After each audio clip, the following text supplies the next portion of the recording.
सभी को हमारा नमस्कार। आज हम मौजूद हैं बरेली भोजीपुरा स्थित श्री राम मूर्ति मेडिकल कॉलेज। तो यहाँ हमारे साथ मौजूद हैं डॉक्टर रजनीश रावत। तो डॉक्टर रजनीश रावत से आज हम जानेंगे, जो जनरल सर्जन हैं, कि आखिरकार ये पित्त की थैली में पथरी का होना या किडनी में, गुर्दे में पथरी का होना, तो इनसे अपने आप को जनता कैसे बचा सकते हैं, लोग अपने आप कैसे सुरक्षित अपने आप को कर सकते हैं, तो क्या उपाय करने चाहिए। तो डॉक्टर साहब से आज हम इन्हीं मुद्दों पर वार्ता करेंगे। तो डॉक्टर साहब, आपका समाचार भारत में बहुत बहुत स्वागत है। नमस्कार सभी श्रोतागण को मेरा नमस्कार। मैं doctor Rajneesh Rawat, assistant professor, department of general surgery, Shri Ram Murti medical college Bhojipura Bareilly. आज हम बात करेंगे जो हमारे समाज में कुछ बहुत ही कॉमन बीमारियां हैं उनके बारे में, जिनमें से एक है पित्त के थैली में पथरी का होना। पित्त के थैली में पथरी का होना आजकल ज़्यादातर लोगों में मिलता है। जो हमारा नॉर्थ एरिया है, इस एरिया में ज़्यादा कॉमन है। तो मरीजों को ये जानना होता है कि आखिर ये होता क्यों है, ये मुझे ही क्यों हुआ और कारण क्या है इसका होने का। तो मुख्य कारण जो रहता है कि पहले तो महिलाओं में ये ज़्यादा होता है। जो महिलाएं 40 के ऊपर होती हैं, वजन फैट होता है ज़्यादा, उनमें ज़्यादा होने की संभावना। महिलाओं में कुछ हार्मोन्स होते हैं, उनके वजह से भी ये पित्त की थैली का पथरी का होना ज़्यादा रहता है। कुछ खान पान की वजह से भी होता है, कुछ डाइट में चेंजेस होते हैं उनसे भी होता है। जो किडनी का पथरी है वो मोस्टली जो होता है कि पानी कम पीने वगैरह से ऐसा रहता है। और भी इसके बारे में, पित्त के थैली के पथरी के बारे में लोग जानना चाहते हैं कि आखिर ये हो गया तो दवाओं से गलेगा कि नहीं गलेगा। तो पित्त के थैली का पथरी अगर 2 mm, 4 mm, 8 mm, 10 mm multiple हो सकते हैं, कुछ में सिंगल बड़े होते हैं, तो ये गलने की संभावनाएं ना होती हैं, ना के बराबर होती हैं। इसका उचित इलाज सर्जरी ही होता है, जो आप दूरबीन विधि द्वारा या किसी और प्रकार से भी करा सकते हैं। कभी कभी होता है कि मरीज को ये पता ही नहीं रहता कि उसको पथरी है। वो कभी कभी अस्पताल जाते हैं किसी और बीमारी के चेकअप के लिए, तो अल्ट्रासाउंड वगैरह होता है, तो उसमें पित्त के थैली में पथरी आ जाता है।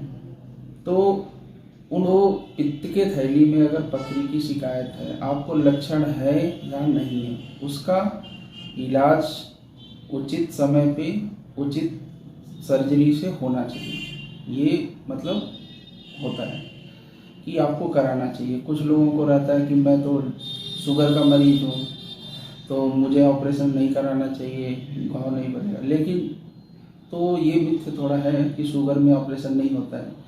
तो शुगर के मरीज को ये पित्त की थैली की बीमारी जो है उसका इलाज तो और भी ज़रूरी है, क्योंकि उनको पित्त के थैली में और भी इन्फेक्शन होने के चांस ज़्यादा रहते हैं। तो इसलिए उसका इलाज जल्द से जल्द उचित सलाह लेके, जो भी आपके संपर्क में सर्जन हो उनसे लेके कराना सही रहता है। तीसरा है कि सर्जरी के प्रकार अलग हो सकते हैं, बट सर्जरी कराना जरूरी है।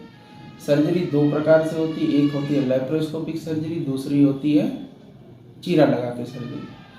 तो जो लैप्रोस्कोपिक दूरबीन विधि से जो सर्जरी होती है उसका बहुत ही एडवांटेज है, अच्छे हैं गुण। उसमें आपको इन्फेक्शन कम होता है, छोटे छोटे छेद से ऑपरेशन हो जाता है, हॉस्पिटल में कम रुकना पड़ता है, दवाइयाँ कम लेनी पड़ती हैं। मरीज को उसी दिन सुबह ऑपरेशन होगा तो शाम तक छुट्टी कर सकते हैं, या मरीज अगले दिन से जो अपना काम, जो नौकरी पेशे के लोग हैं वो अपने काम पे जा सकते हैं, नौकरी कर सकते, थोड़े छोटे काम कर सकते हैं, कोई समस्या नहीं होती है। चीरे वाले में थोड़ा परेशानी होती है, इन्फेक्शन के साथ बहुत सारे उसके डिसएडवांटेज हैं, जो आजकल बहुत ही कम किया जाता है। तीसरा, लोगों को ये रहता है कि हम पित्त के थैली का ऑपरेशन पूरा करा लिए, हम निकलवा लिए पथरी, तो हमारे पाचन क्रिया पे बहुत ही असर होगा, पाचन नहीं होगा, उचित नहीं होगा। तो ये ऐसा कुछ है नहीं। पित्त का हमारे शरीर में बहुत कम रोल होता है। सिर्फ वो जो हमारा पित्त जो होता है 1 से 1.5 लीटर के करीब बनता है पूरे शरीर के 24 घंटे में। तो उसमें से 50 ml या 100 ml ही जो पित्त की थैली होती है उसमें स्टोर होने के लिए जाता है और गाढ़ा करने के लिए। बाकी तो डायरेक्ट आता है। तो इनिशियल डे में 1-2 दिन आपको गैस की, डेकार की समस्या हो सकती है। उसके बाद मनुष्य जो मरीज होते हैं वो बहुत ही नॉर्मल तरीके से अपना ज़िंदगी मतलब जैसे पहले जो रहते थे वैसे कर सकते हैं। ये तो मतलब जानकारी है। कैंसर बहुत तेजी के साथ फैल रहा है लोगों में, तो क्या पित्त की थैली से भी कैंसर होने के चांसेस हो सकते हैं, या किडनी में जो पथरी होती है तो उससे भी क्या कैंसर होने के चांसेस हो सकते हैं? और फिर लोग जो है इस बीमारी को शुरू होने से पहले पहचान लें तो क्या इसमें मतलब एहतियात भी क्या है ये सब? बिना लक्षण वाले पित्त की थैली में जो पथरी होते हैं उनमें वही रहता है, मरीज यही पूछता है कि हमको तो कुछ दिक्कत है नहीं तो हम ऑपरेशन क्यों करें। उसको छोड़ देने से बहुत सारे मतलब समस्याएं पैदा हो जाती है शरीर में। एक होता है हमारा अग्नाशय ग्रंथि जिसको हम पैंक्रियाज बोलते हैं, उसका इन्फेक्शन होता है। इसमें क्या होता है कि जो पित्त की थैली का पथरी होता है वो पित्त की नली में आ जाता है और वो आके वहाँ पर अटक जाता है, जिसकी वजह से कभी कभी पैंक्रियाज का इन्फेक्शन होता है। वो मतलब घातक बीमारी होती है, उसमें मनुष्य की जो लाइफ। इससे क्या कैंसर के भी लक्षण इससे होते हैं? कैंसर की बीमारी भी हो सकती है इससे? अगर ज़्यादा समय तक छोड़ देने पे मतलब कम लोगों में होता है, लेकिन ये संभावना है कि कैंसर, गॉल ब्लैडर का कैंसर जो होता है, पित्त की थैली का कैंसर वो होता है। ये मोस्ट जो सबसे महत्वपूर्ण कारण है पित्त की थैली का कैंसर होना, वो पित्त की थैली की पथरी ही है जो ज़्यादातर काज होती है। तो लोगों को ये जो है ऑपरेशन जल्द से जल्द कराना चाहिए। हाँ बिल्कुल। अगर है आपको कि ये भ्रम में रहते हैं कि हम ये कुछ दवाई खा लेंगे, एलोवेरा खा लेंगे, ये पी लेंगे हमको सही हो जाए, कुछ है दवाइयाँ। एलोवेरा का अलग रोल है, उसका महत्व अलग है, उसको जहाँ यूज करना है वहाँ यूज होना चाहिए। बट ये पथरी की गलने का है वो ऐसा होता नहीं है। सर्जरी एकमात्र इलाज है। या जैसे खान पान है तो खान पान में क्या एहतियात बरतना चाहिए लोगों को, जिससे कि इन बीमारियों से मतलब ये कि दूरी बनी रहे और बीमारी जो है पनपने ना पाए शरीर के अंदर? खान पान में मोस्टली है कि जो हाइड्रेशन होना चाहिए, पानी का पीना चाहिए, बहुत अच्छा होना चाहिए। फैट की जो चीज़ें हैं वो कम खानी चाहिए, वसा की। उसके बाद जो तेल मसाले की चीज़ें भी थोड़ा कम होनी चाहिए। अपने आप को बचाव करना चाहिए। अगर डायबिटिक पेशेंट है तो उसको शुगर को कंट्रोल करना चाहिए। और भी जो कभी कभी इन्फेक्शन हो जाता है पित्त में, उससे बचाव तुरंत अस्पताल में जाके दिखाना चाहिए।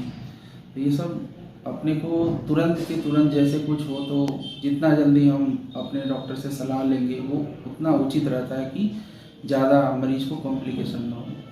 या डॉक्टर साहब, आपके हॉस्पिटल में बहुत दूरों दराज से भी पेशेंट आते हैं, तो ऐसे परिस्थितियों जिनके पास में पैसा नहीं है, सरकार के द्वारा सुविधाएं दी जा रही हैं, लेबर कार्ड है या आयुष्मान कार्ड है, अगर ये नहीं है और उसके पास पैसे का भी समस्या है, पैसा भी नहीं है और ये बन नहीं पाए हैं कार्ड उन लोगों के, तो ऐसी परिस्थिति में आपके द्वारा या आपके मेडिकल डायरेक्टर अदित मूर्ति जी हैं या चेयरमैन देव मूर्ति जी हैं, तो इनके द्वारा भी क्या ऐसे मरीजों के लिए यहाँ कोई ट्रीटमेंट की सुविधाएं उपलब्ध हैं? ये जो सरकारी योजना है भारत सरकार की है, आयुष्मान भारत योजना, ये बहुत एक मतलब कारगर योजना है जिसमें बहुत से मतलब हमारे ऐसे वंचित लोग रहते थे, गरीब लोग, जिनको मतलब इलाज अच्छी जगह नहीं मिल पाता था, कहिए तो मतलब इलाज नहीं मिल पाता था।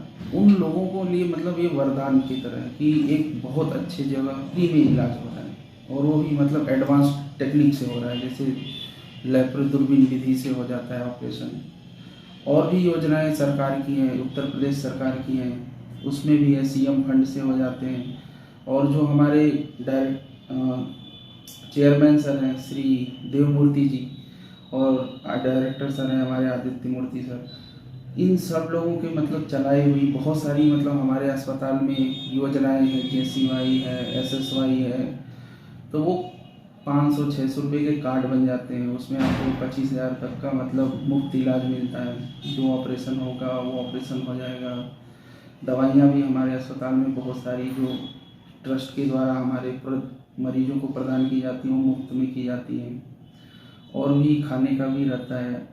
मतलब ऐसा है कि किसी के पास अगर पैसे नहीं हैं तब भी हमारे इलाज में मतलब हमारे अस्पताल में अगर यहाँ आता है तो उन लोगों के द्वारा बनाई गई जो योजनाएं हैं उसका वो लाभ लेता है। ऐसा नहीं कि मरीज को हम वापस भेजते, सारे मरीज का इलाज होता है, किसी को कोई इलाज से वंचित नहीं रहता है आज। तो ये उन लोगों का मतलब बहुत ही अच्छा इनिशिएटिव है कि हमारे चेयरमैन सर का तो मतलब विजन ही है कि मतलब बहुत ही क्वालिटी का ट्रीटमेंट देना चाहिए और मिनिमम मनी, कम से कम दाम में बहुत ही मतलब उनका ऐसा है कि बेहतर इलाज दिया जा सके। तो इस एरिया में बहुत ही मतलब ये हमारा इंस्टीट्यूट जो है SRMS प्रगति के तरफ है और अच्छी सुविधाएं उपलब्ध है यहाँ पे। सभी जो भी लोग ऐसे हैं जिनको परेशानी है वो इस अस्पताल में आके यहाँ की सारी योजनाओं का लाभ उठा सकते हैं। ये थे हमारे साथ श्री राम मूर्ति मेडिकल कॉलेज के लेप्रोस्कोपिक सर्जन विशेषज्ञ general surgeon doctor Rajneesh Rawat. में भी उन्होंने बताया जो गरीब समुदाय के व्यक्ति हैं उनका भी इलाज यहाँ पे जो है किया जाता है, उनकी देखभाल अच्छे तरीके से की जाती है। और इसके अलावा जनता को क्या एहतियात बरतनी चाहिए जिससे कि स्टोन ना हो किडनी में या पित्त की थैली में, तो उनसे बचाव के तरीके भी उन्होंने बताए। तो इसी के साथ मैं वकार Salmani. Subscribe to my channel and also press this bell icon so you never miss any new updates, cause whenever we upload new video you will get a notification on your phone.